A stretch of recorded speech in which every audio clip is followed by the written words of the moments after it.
ও স্নেহের 2026 সালের নতুন বছরে ক্লাস 8-এর ছাত্রছাত্রী বন্ধুরা, আশা করি তোমার সবাই ভালো আছো। আজ আমরা যে বিষয়টি নিয়ে আলোচনা করব, ক্লাস 8-এর সেকেন্ড ইউনিট টেস্ট অর্থাৎ দ্বিতীয় পর্যায়ক্রমিক মূল্যায়নের ইতিহাসের প্রশ্নপত্র নিয়ে। দেখো, সরাসরি স্ক্রিনে ক্লাস 8-এর ইতিহাসের প্রশ্নপত্রটা দেখতে পাচ্ছ। ফুল মার্কস তোমাদের রয়েছে 50, সময় তোমাদের রয়েছে 1 ঘন্টা 30 মিনিট। একের দাগে সঠিক উত্তরটি নির্বাচন করো যে কোনো 10টি প্রশ্নের মান 1 করে 1 × 10 = 10। মহল কথাটির অর্থ হলো গ্রামের সমষ্টি। সতীদাহ প্রথা নিষিদ্ধ হয় 1829 খ্রিস্টাব্দে। আত্মীয় সভা প্রতিষ্ঠিত হয় কলকাতায়। জাতীয় মেলার প্রতিষ্ঠাতা ছিলেন নবগোপাল মিত্র। জাতীয় শিক্ষা পরিষদ গড়ে ওঠে 1906 খ্রিস্টাব্দে।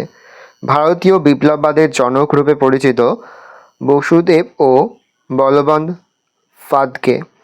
বাংলায় ইজাদারি ব্যবস্থা প্রবর্তন করেন ওয়ারেন হেস্টিংস। আত্মীয় সভা প্রতিষ্ঠা করেন রাজা রামমোহন রায়। নীলবিদ্রোহের একজন নেতা হলেন বিষ্ণুচরণ বিশ্বাস। সিপাহীরা মহাবিদ্রোহের সময় কাকে হিন্দুস্তানের সম্রাট বলে ঘোষণা করেন? বাহাদুর শাহ জাফরকে।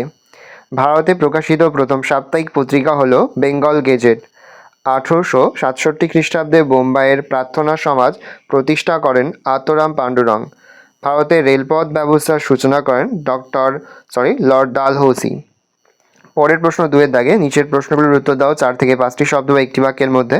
প্রশ্নের মান 1 করে 1 × 10 = 10। কত খ্রিস্টাব্দে নীল বিদ্রোহ হয়েছিল? 1859 থেকে 60 খ্রিস্টাব্দে। কত খ্রিস্টাব্দে নাট্যবিধান নিয়ন্ত্রণ আইন পাশ হয়? 1876 খ্রিস্টাব্দে। হিন্দু প্যাট্রিয়ট পত্রিকার সম্পাদক কে ছিলেন? হরিশচন্দ্র মুখোপাধ্যায়। বাংলা ভাষায় প্রকাশিত প্রথম মাসিক পত্রিকা কোনটি? দিগদর্শন। শূন্যস্থান পূরণ করো। ড্যাশ ছিল বাংলার ওহাবি আন্দোলনের নেতা তিতুমির। ভারতের প্রথম ভাইসরয় কে ছিলেন? লর্ড ক্যানিং। অনুশীলন সমিতি কে প্রতিষ্ঠা করেন? সতীশচন্দ্র বসু। কত খ্রিস্টাব্দে বঙ্গভঙ্গ রদ হয়? 1911 খ্রিস্টাব্দে। বাংলায় কে ইজাদারি ব্যবস্থা চালু করেন? 1772 খ্রিস্টাব্দে ওয়ারেন হেস্টিংস। বঙ্গদেশের কৃষক প্রবন্ধটি কে লিখেছিলেন? বঙ্কিমচন্দ্র চট্টোপাধ্যায়। শূন্যস্থান পূরণ করো। ড্যাশ এর অনুগামীদের বলা হতো ইয়ং বেঙ্গল। ডিরোজিও। সতীদাহ প্রথা কে রদ করেন? Governor general Bentinck. মৌলনিমিত্ত সংস্কার আইন কয় পাশ হয়? 1909 খ্রিস্টাব্দে। 3 দাগে নিচের প্রশ্নগুলির যে কোনো 4টি প্রশ্ন উত্তর দাও 2 থেকে 3টি বাক্যের মধ্যে। সূর্যাস্ত আইন কাকে বলে? 1793 খ্রিস্টাব্দে লর্ড কর্নওয়ালিস প্রবর্তিত চিরস্থায়ী বন্দোবস্ত একটি শর্ত ছিল সূর্যাস্ত আইন। চিরস্থায়ী বন্দোবস্তে জমিদারকে বছরে একটি নির্দিষ্ট দিনের সূর্যাস্তের মধ্যে প্রাপ্য রাজস্ব কোম্পানির কাছে জমা দিতে হতো, অন্যথা তার জমিদারি হাতছাড়া হতো। কোম্পানির রাজস্ব আদায়ের এই নিয়মকে বলা হতো সূর্যাস্ত আইন। ঔপনিবেশিক সমাজে কাদের মধ্যবিত্ত ভদ্রলোক বলা হতো?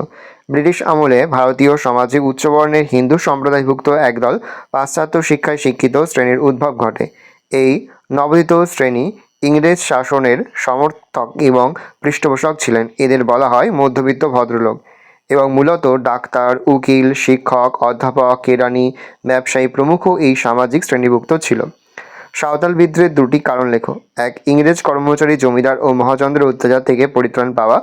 2. সাঁওতালদের জমি ফেরত পাওয়া ও পুলিশের নির্মম অত্যাচারের প্রতিবাদ করা। 2জন নরমপন্থী চরমপন্থী নেতার নাম। 2জন নরমপন্থী হচ্ছে সুরেন্দ্রনাথ ব্যানার্জি, উমেশচন্দ্র ব্যানার্জি। চরমপন্থী বাল গঙ্গাধর তিলক, বিপিন চন্দ্র পাল। দাক্ষিণাত্য হাঙ্গামা কি? দাক্ষিণাত্যের তুলোর দাম কমে গেলে তুলো চাষিদের আয় কমে যায়, কিন্তু তা সত্ত্বেও তাদের চড়া হারে রাজস্ব গুনতে হতো।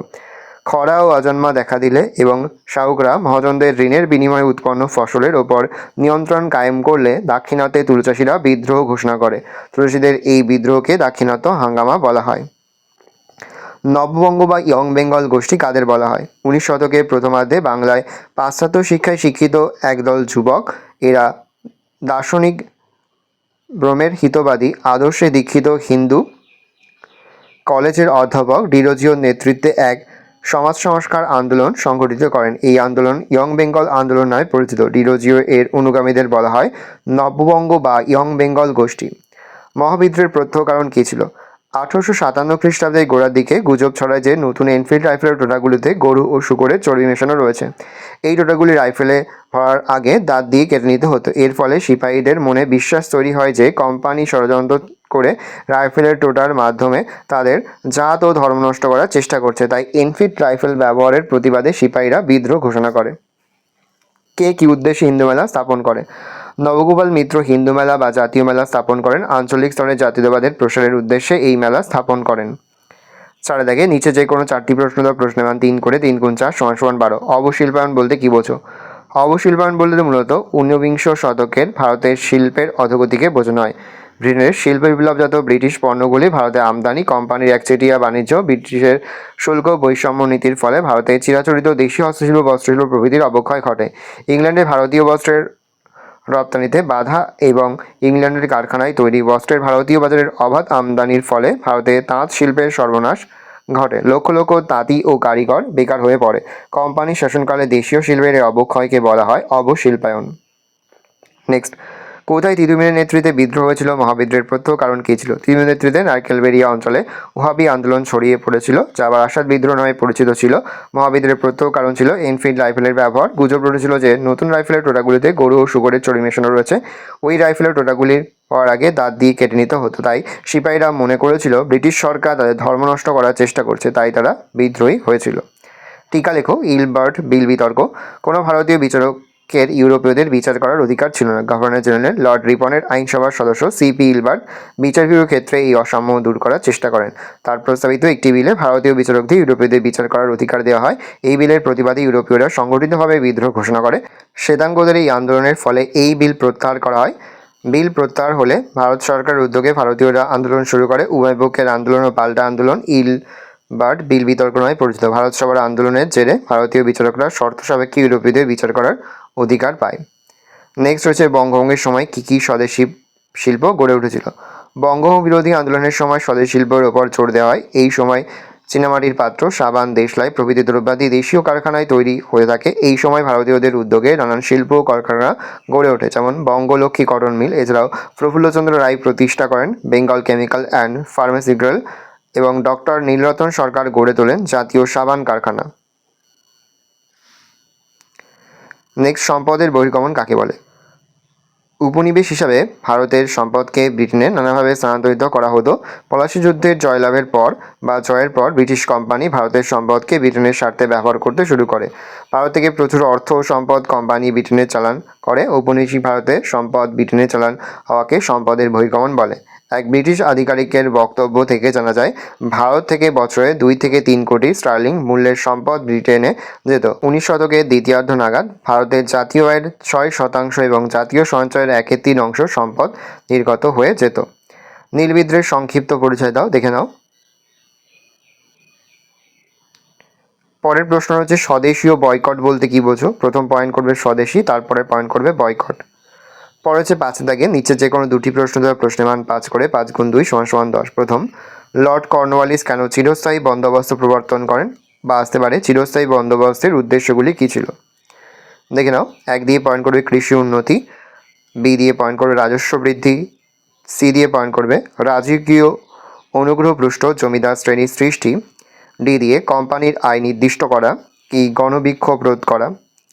পরের প্রশ্ন, 1857 খ্রিস্টাব্দের মহাবিদ্রোহের রাজনৈতিক ও সামাজিক কারণগুলি কী ছিল তা লেখো।